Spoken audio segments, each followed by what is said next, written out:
ഇവിടെ 158ഓളം പോസ്റ്റ്മോർട്ടങ്ങൾ നടന്നിട്ടുണ്ട്. ഇന്നലെ രാത്രിയും തുടർച്ചയായി തന്നെ പോസ്റ്റ്മോർട്ടം നടന്നിരുന്നു. ഇവിടെ മേപ്പാടിയിലും അതോടൊപ്പം തന്നെ നിലമ്പൂർ ജില്ലാ ആശുപത്രിയിലുമാണ് പോസ്റ്റ്മോർട്ടം നടപടികൾ നടക്കുന്നത്. ഇപ്പോൾ ടോട്ടലാണ് 158 എന്നുള്ളത്. ഇപ്പോൾ കൂടുതൽ മൃതദേഹങ്ങൾ എത്തുന്നുണ്ട്. അപ്പോൾ ഇന്ന് തന്നെ പരമാവധി എത്രയും വേഗത്തിൽ, അതായത് നമുക്ക് ആ ബോഡി ഇവിടെ ലഭിച്ചാൽ ഉടനെ തന്നെ അതെത്രയും പെട്ടെന്ന് പോസ്റ്റ്മോർട്ടം ചെയ്യുന്നതിന് വേണ്ടിയിട്ടുള്ള ക്രമീകരണങ്ങളാണ് ചെയ്തിട്ടുള്ളത്.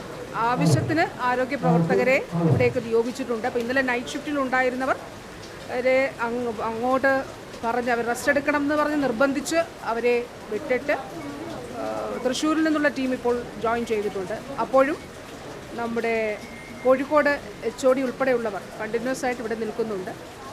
അപ്പോൾ ഇതിൽ നിലമ്പൂരിൽ നിന്നുള്ള മൃതദേഹങ്ങൾ കൂടി ഇവിടേക്ക് എത്തിക്കുന്നുണ്ട്. ചില ബോഡികൾ ഐഡൻറ്റിഫൈ ചെയ്യുന്ന ബോഡികൾ എത്രയും പെട്ടെന്ന് അത് ബന്ധുക്കൾക്ക് വിട്ടുകൊടുക്കുന്നതിന് വേണ്ടിയിട്ടുള്ള നടപടികളാണ്. അതിലൊരു കാലതാമസവും ഉണ്ടാവില്ല.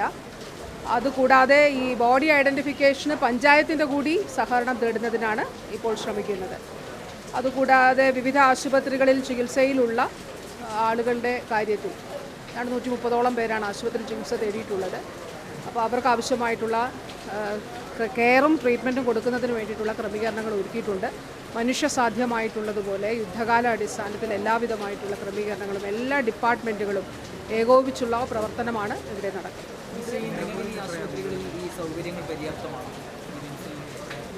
തീർച്ചയായിട്ടും, അതായത് നമുക്ക് അതിനൊരു പ്ലാൻ തന്നെ നമ്മൾ തയ്യാറാക്കിയിരുന്നു. ആദ്യം ചെയ്തത് ഇന്നലെയല്ല, ഈ ഒരു ഇൻസിഡൻറ്റ് ഉണ്ടായ അന്ന് പുലർച്ചെ തന്നെ ചെയ്തത് വയനാട് ടോട്ടലുള്ള ഫെസിലിറ്റി എത്രയാണെന്നുള്ളത്, അതും ഫെസിലിറ്റി എന്ന് പറയുമ്പോൾ നമ്മുടെ കണക്കുണ്ട്. ഒരു ആശുപത്രി ഇപ്പോൾ 120 ബെഡാണെങ്കിൽ ആ കണക്കുണ്ട്. പക്ഷേ പ്രസൻറ്റ് ഒക്കുപ്പൻസി കൂടി കണക്കിലെടുത്തുകൊണ്ട് എത്രയാണ് നമുക്ക് പുതിയ രോഗികളെ അല്ലെങ്കിൽ ഇങ്ങനെ വരുന്നവരെ അവിടേക്ക് പ്രവേശിപ്പിക്കാൻ കഴിയുന്നത് എന്നുള്ളതിൻ്റെ ഒരു കണക്കെടുത്തിരുന്നു.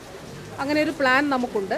ഇപ്പോൾ വിംസ് ആണല്ലോ ഏറ്റവും അടുത്ത ദുരന്ത സ്ഥലത്ത് നിന്ന് ആദ്യം റെസ്ക്യൂ ചെയ്ത് പ്രധാന ആശുപത്രി ആദ്യമുള്ളത് വിംസാണ്. അപ്പോൾ വിംസിൽ അത് ഓവർ ലോഡഡ് ആകാതിരിക്കാൻ വേണ്ടി മൈനറായിട്ടുള്ള ഇഞ്ചുറീസ് ഉള്ളവരെ ആശുപത്രി ട്രീറ്റ്മെൻറ്റ് വേണമെങ്കിൽ മറ്റാശുപത്രികളിലേക്ക് മാറ്റും. അതല്ല സ്റ്റെബിലൈസ് ചെയ്യണമെങ്കിൽ സ്റ്റെബിലൈസ് ചെയ്തിട്ട് ക്യാമ്പുകളിലേക്ക് മാറ്റും. ഒരു താൽക്കാലിക ആശുപത്രി നമ്മൾ തുറന്നത് വാസ്തവത്തിൽ പോളിടെക്നിക്കിൽ തുറന്നത് ഈ രീതിയിലൊരു സ്റ്റെബിലൈസ് ചെയ്ത് ഒരു പ്രാഥമിക ശുശ്രൂഷ നൽകി ക്യാമ്പിലേക്ക് പോകേണ്ടവരാണെങ്കിൽ ക്യാമ്പിലേക്ക് പോകുന്നതിന് വേണ്ടിയിട്ടാണ്, മാറ്റുന്നതിന് വേണ്ടിയിട്ടാണ്. അതോടൊപ്പം വളരെ പ്രധാനപ്പെട്ട കാര്യം നമ്മൾ കാണേണ്ടത് മനുഷ്യർ, നമ്മുടെ സഹോദരങ്ങൾ, നമ്മുടെ മാതാപിതാക്കൾ മനസ്സ് തകർന്നാണ് ഇരിക്കുന്നത്. അതുകൊണ്ട് ഉറ്റവരെയും ഉടയവരെയും, ഞാനിപ്പോൾ ഇവിടെ ഒരു മോനെ കണ്ടു, അവൻ്റെ ബന്ധുക്കളെ തേടുകയാണ്. 9 പേരാണ് ഉള്ളത്. അപ്പോൾ മഞ്ചേരി ആശുപത്രിയിൽ ഞാനിന്ന് ചെന്നപ്പോൾ +2 പഠിക്കുന്ന അവൻ എയർലിഫ്റ്റ് ചെയ്തിട്ട് അവനും അവൻ്റെ സഹോദരൻ, അവൻ്റെ ഇളയ സഹോദരൻ അവൻ്റെ കയ്യിൽ പിടിച്ചുകൊണ്ടിരിക്കുമ്പോഴാണ് സ്ലാബ് വന്നിട്ട് പിടിവിട്ടു പോകുന്നത്. അത്യന്തം ഹൃദയഭേദകമായിട്ടുള്ള അനുഭവങ്ങളാണ്.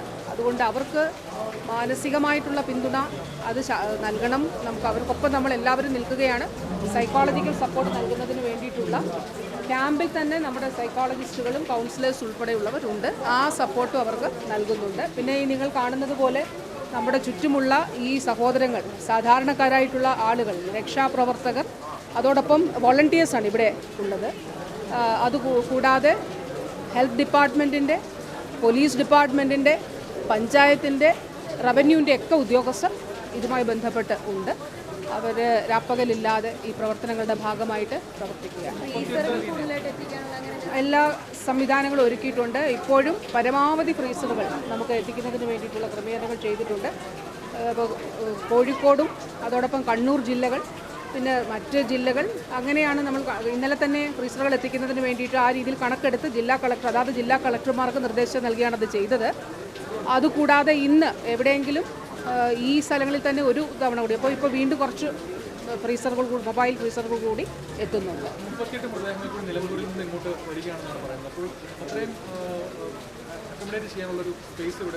അത് നമ്മൾ ഒരു സംവിധാനം നോക്കും. കാരണം ഇനിയും നമുക്ക് കൂടുതൽ മൃതദേഹങ്ങൾ കൂടി എത്താനായിട്ടുണ്ട്. അപ്പോൾ ഇവിടുത്തെ ഒരു സൗകര്യം നോക്കിയിട്ട് അതിനുള്ള സംവിധാനം ഒരുക്കും.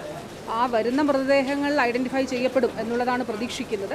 അപ്പോൾ ഐഡൻറ്റിഫൈ ചെയ്യപ്പെടുന്ന മൃതദേഹങ്ങൾ ഉടനെ തന്നെ അതിൻ്റെ നടപടി പൂർത്തിയാക്കി അതൊരു ഡോക്യുമെൻറ്റേഷൻ മാത്രമാണ്, അത് വിട്ടു നൽകും. ബാക്കി ക്രമീകരിക്കുന്നതിന് വേണ്ടിയിട്ട് ഓൾറെഡി ചില സ്ഥലങ്ങൾ ഐഡൻറ്റിഫൈ ചെയ്തിട്ടുണ്ട്, അതിനനുസരിച്ച് ചെയ്യും.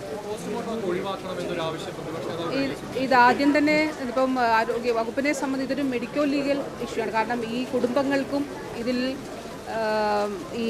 ഈ ദുരന്തത്തിൽ അകപ്പെട്ടവർക്കും അല്ലെങ്കിൽ അവരുടെ പ്രിയപ്പെട്ടവർക്കും കുടുംബങ്ങൾക്കും പിന്നീടൊരു ആ രീതിയിലുള്ള ഒരു ആവശ്യം ഒരു നിയമപരമായിട്ട് വന്നാൽ ഈ ഒരു പ്രൊസീജിയർ വേണം. അതുകൊണ്ട് അതിൻ്റെ പോസ്റ്റ്മോർട്ടത്തിൻ്റെ സങ്കീർണതകളെല്ലാം ഒഴിവാക്കിയിട്ടാണ് ജസ്റ്റ് എ പ്രോസസ്സ് എന്നുള്ളത് ലീഗലി ഡോക്യുമെൻ്റ് ചെയ്യുക. അതുകൊണ്ടാണ് നിങ്ങളിപ്പോൾ നോക്കിയാൽ കാണാൻ പറ്റും നമ്മൾ 158 എന്നുള്ളത് ഈ ഒരു ഇത്രയും മണിക്കൂറിന് ഉള്ളിൽ ചെയ്യുക എന്നുള്ളത് അതൊരു സാധാരണ ഒരു പോസ്റ്റ്മോർട്ടം നമുക്ക് അങ്ങനെ ചെയ്യാനായിട്ട് കഴിയില്ല. അപ്പോൾ ഒരു ടെക്നിക്കലി മാത്രമാണ് ചെയ്യുന്നത്. നമ്മൾ ആദ്യം ശ്രമിച്ചിരുന്നു ഇത് ഒഴിവാക്കാൻ കഴിയുമോ എന്നുള്ളത്. ഒരുപാട് പേർ ചോദിക്കുന്ന ഒരു ചോദ്യമാണ് ഇത് ഒഴിവാക്കാൻ. നമ്മളും മാനുഷികമായി ഇത് ഒഴിവാക്കാൻ കഴിയുമോ എന്നുള്ളത് നോക്കിയിരുന്നു. പക്ഷേ ഈ ദുരന്തത്തിൽ അകപ്പെട്ടവരുടെ ഭാഗത്ത് നിന്ന് പിന്നീടൊരു നിയമപരമായി അവർക്ക് ഏതെങ്കിലും തരത്തിലുള്ളൊരു ആവശ്യമോ സഹായമോ വേണ്ടി വന്നാൽ ഇതൊരു മെഡിക്കലോ ലീഗൽ ഇഷ്യൂ ആയതുകൊണ്ടാണ് ആ രീതിയിലുള്ളത്. പക്ഷേ അവിടെയും ആരോഗ്യവകുപ്പ് ചെയ്തത് അതിലൊരു കൃത്യമായിട്ടുള്ള നിർദ്ദേശം കൊടുത്തു. ഒരു നോർമൽ പോസ്റ്റ്മോർട്ടത്തിൻ്റെ പ്രൊസീജിയറൊന്നും അല്ല ഇതിലുള്ളത്. ജസ്റ്റ് ആ ഒരു പ്രോസസ്സ് ആ ഒരു വളരെ വേഗം ഒരു മെഡിക്കോ ലീഗൽ കോംപ്ലിക്കേഷൻ ഒഴിവാക്കുന്നതിന് വേണ്ടിയിട്ടുള്ള ഒരു പ്രോസസ്സ് മാത്രമാണ് നമ്മൾ ചെയ്യുന്നത്. സാധാരണ ഒരു പോസ്റ്റ്മോർട്ടം അല്ല. അത് ഈ ഒഴിവാക്കാൻ കഴിയില്ല എന്ന് വിദഗ്ധരും നിയമ വിദഗ്ധരും ഒക്കെ ചൂണ്ടിക്കാണിച്ചതിൻ്റെ അടിസ്ഥാനത്തിലാണ് ഇത് ചെയ്തിട്ടുള്ളത്. അത് മഞ്ചേരിയിൽ വെച്ചായിരുന്നു. സാരില്ല, മറ്റ് ചെറിയ രീതിയിലുള്ള ചതവുകളൊക്കെ മാത്രം.